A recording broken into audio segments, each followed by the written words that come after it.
Hello guys, this is volume 3 of Pride and Prejudice. This is chapter 1 of volume 3.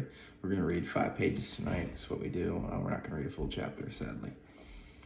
Elizabeth, as they drove along, watched for the first appearance of Pemberley Woods with some perturbation, and when at length they turned in at the lodge, her spirits were in a high flutter.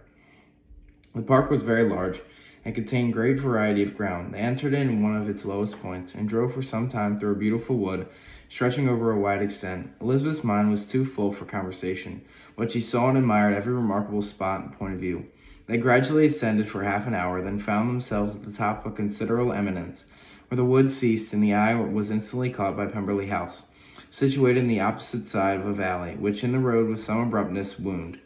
It was a large, handsome stone building, standing well on rising ground, backed by a ridge of high woody hills, and in front a stream of some natural importance, and swelled into greater, but without any artificial appearance.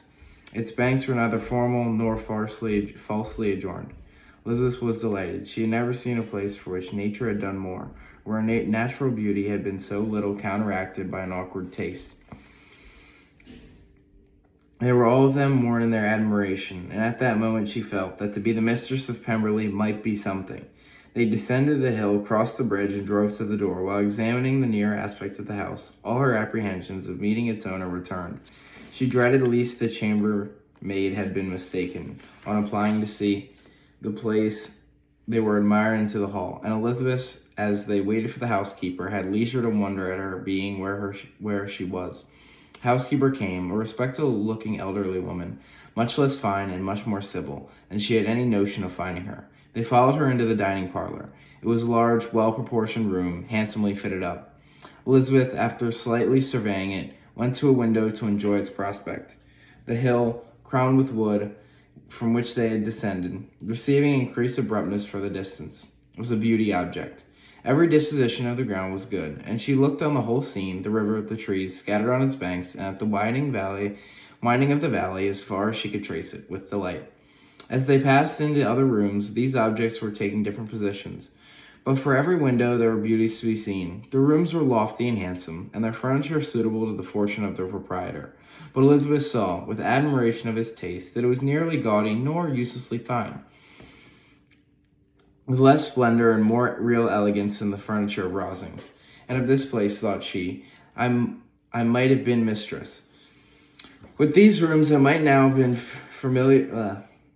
familiarly acquainted. Instead of viewing them as a stranger, I might have rejoiced in them as my own, and welcomed them as my visitors and my uncle and aunt. But no, recollecting herself, that can never be me. My uncle and aunt would never have been lost to me. I should not have allowed to invite them. This was a lucky recollection. It saved her in something like regret. She longed to inquire of the housekeeper whether her master was really absent, but had not encouraged for it. At length, however, the question was asked by her uncle. She turned away with alarm, but while Miss Reynolds replied, he was adding, "But we expect him tomorrow with a large party of friends." How rejoiced was Elizabeth that their journey had not by any circumstance had been delayed a day. Her aunt called her to look at a picture. She approached and saw the likeness of Mr. Wickham suspended amongst several other miniatures over the mantelpiece. Her aunt asked her smilingly how she liked it. The housekeeper came forward and told them it was the picture of a young gentleman, the son of her late master's steward, who had been brought up by him at his own expense. "He is now gone into the army," she added, "but I am afraid he has turned out very wild." Miss Gardiner looked at her niece with a smile, but Elizabeth could not return it. "And that," said Miss Reynolds, pointing to another of the miniatures, "is my master, and very like him. It was drawn at the same time." Sorry, guys. About 8 years ago. "I have heard much of your master's fine person," said Miss Gardiner, looking at the pictures. "It's a handsome face, but Lizzie, you can tell us whether it is like or not." Miss Reynolds' respect for Elizabeth seemed to increase on the intimation of her knowing her master. "Does that young lady know Mr. Darcy?" Elizabeth colored and said, "A little. And do not think him a very handsome gentleman, ma'am." "Yes, very handsome. I am sure I know not so handsome, but in the gallery upstairs you will see a finer, larger picture of him than this. This room is my late master's favorite room. These miniatures are just as they used to be. He was very fond of them." This accounted to Elizabeth for Mr. Wickham being amongst them. Miss Reynolds then directed their attention to one of Miss Darcy, drawn when she was only 8 years old. And is Miss Darcy as handsome as her brother? Said Mr. Gardner. Oh, yes. The handsomest young lady that ever seen, and so accomplished. She plays and sings all day. In the next room is a new instrument just come down for her. A present for my master. She comes here tomorrow with him. Mr. Gardner, whose manners were easy and pleasant, encouraged her communicativeness by his questions and remarks. Miss Reynolds, either from pride or attachment, had evidently great pleasure in taking of her master and his sister. Is your master much at Pemberley in the course of the year? Not so much as I had wished, sir. But I dare he may spend his half months here, and Miss Darcy is always down for the summer months. Except, though, thought Elizabeth, when she goes to Ramsgate. If your master would marry, you might see more of him. Yes, sir, but I do not know when that'll be. I do not know who is good enough for him. Mr. and Miss Gardner smiled. Elizabeth could not help saying, It is very much his credit, I am sure that you should think so. I say no more than the truth, and what everybody will say that knows him, replied the other. Elizabeth thought this was going pretty far, and she listened with increasing astonishment as the housekeeper added, I have never had a cross word from him in my life, and I have known him ever since he was 4 years old. This was praise, and all the other most extraordinary, most opposite to her ideas, that he was not a good-tempered man, had been her firmest opinion. Her keenest attention was awakened. She longed to hear more, and was grateful for her uncle to be saying, There are very few people of whom, said she, you are lucky in having known such a master. Yes, sir, I know I am.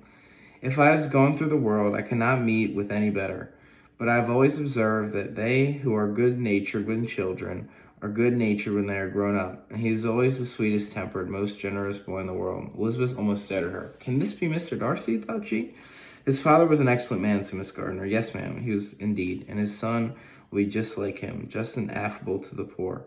Elizabeth listened, wondered, doubted, and was impatient for more.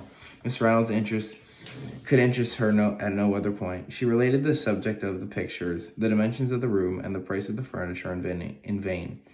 Miss Gardner, highly amused by the kind of the family prejudice to which he attributed her excessive commendation of her master,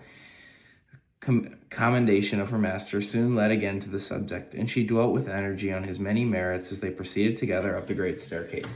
He is the best landlord and the best master, said she, that ever lived, not like the young wild men nowadays, who think of nothing but themselves.